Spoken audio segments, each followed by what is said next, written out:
In this video, we are going to talk about why fearful avoidants can feel stressed when sleeping next to their partner. I am Pauline and I am so happy you are here because sleep should be relaxing.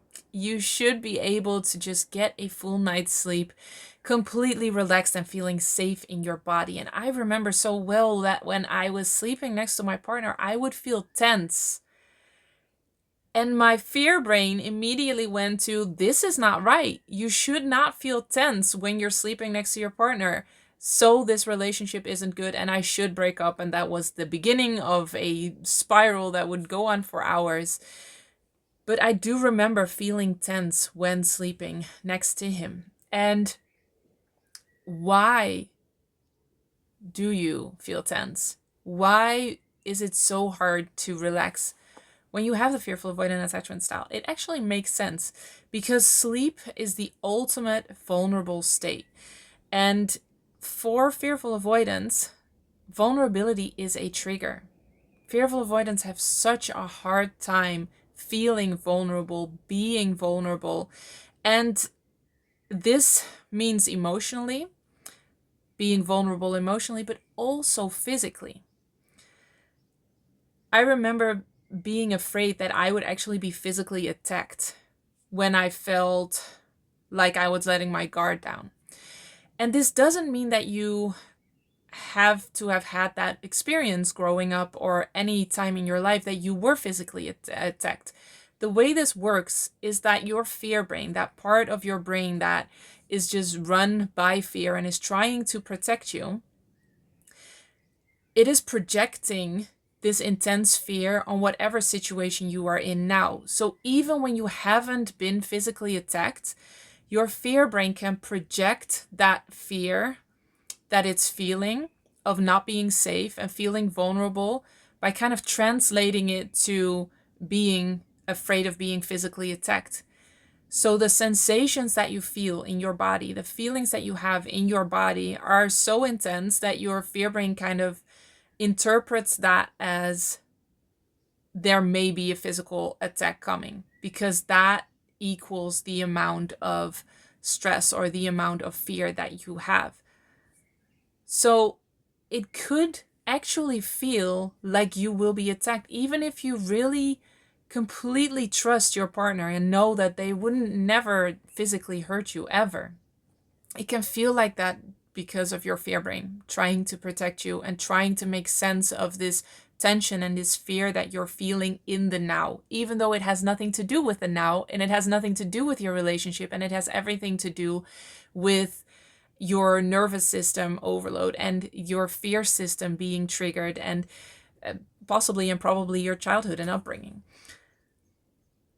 So that is a very intense feeling to have around your partner. I'm already going to say it doesn't have to have anything to do with your partner.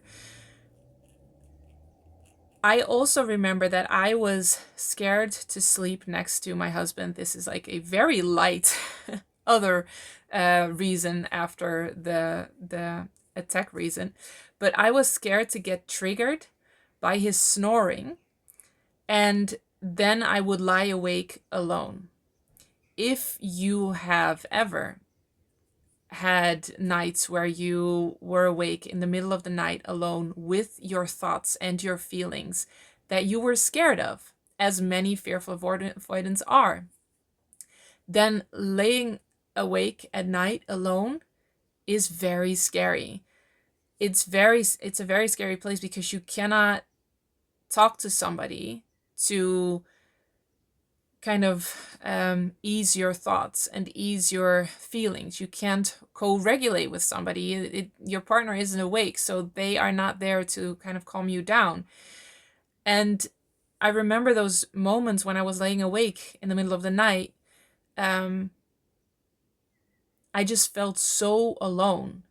And there was nothing to stop that train of thought and nothing to stop this spiral of feelings that I was feeling.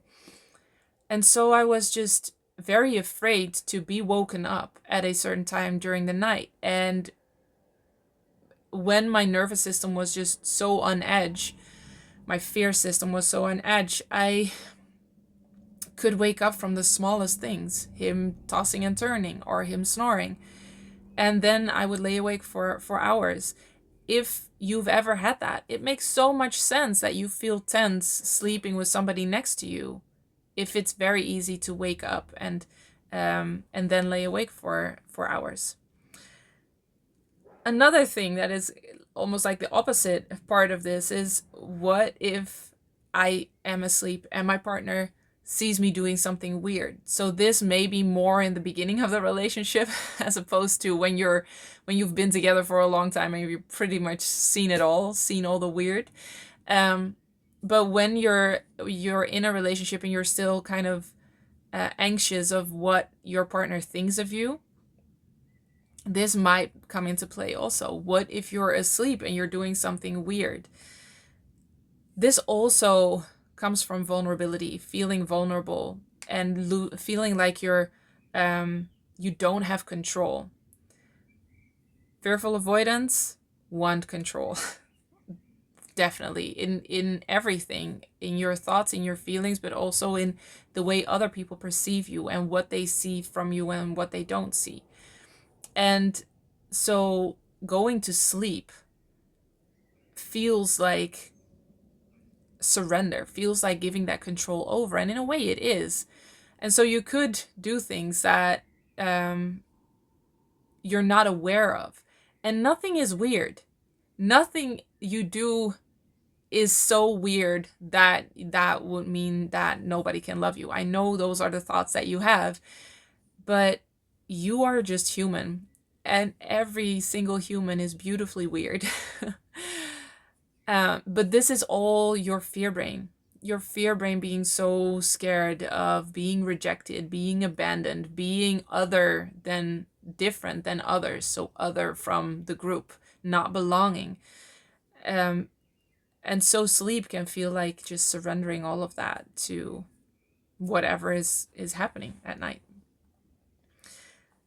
Then there's also the possibility that you feel like you have to be emotionally present 24/7, emotionally available for your partner, for somebody when they are close to you. And usually this comes from parentification. So why do you feel like you need to be emotionally available 24/7? That's probably because when you were a child, you acted as the parent of your parent, and they used you to regulate their own emotions, or to calm themselves down, or to vent, and to help, to use you to solve problems or make decisions, things that they should be doing themselves but weren't able to. And when you are brought up with that and feel like you have to be emotionally available 24/7, then it's very logical that you would need space.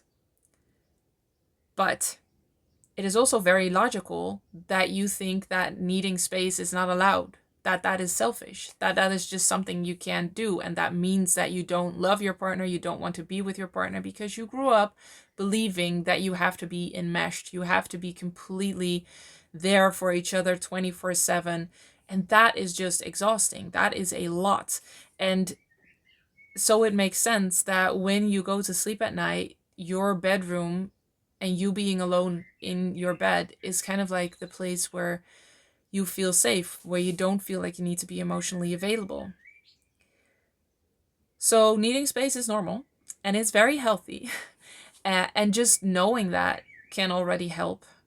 But usually there's a little bit more needed in releasing the feeling of responsibility for others' emotions, the negative associations around being in somebody else's presence, and releasing that weight of having to be there for them. Then, nervous system overload.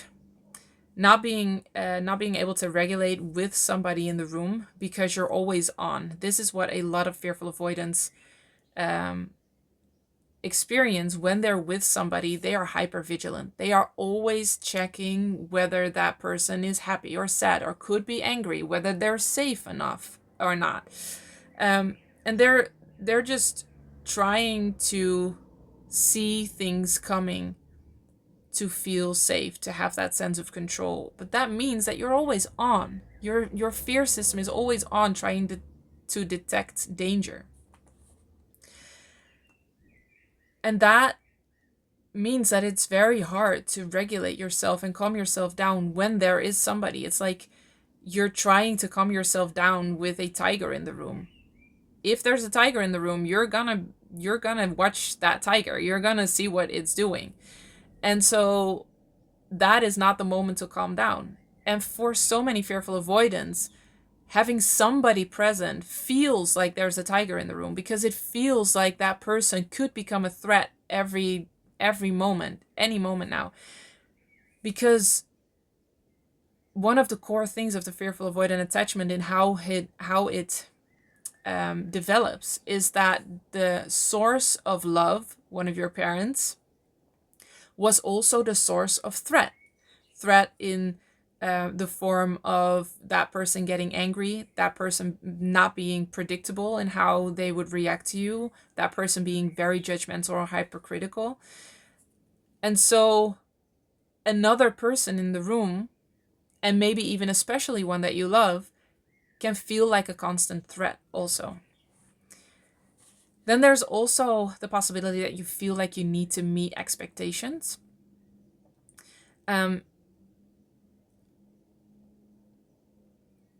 I remember feeling like everybody had a mountain of expectations of me, and I had to meet them. There was just no possibility of me not meeting them, or saying I don't want that, or that's not my path or my choice.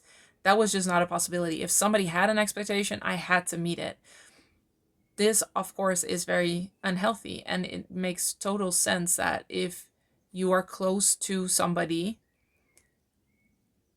and you have this belief that you always have to meet expectations, you always feel like you have to perform in a way.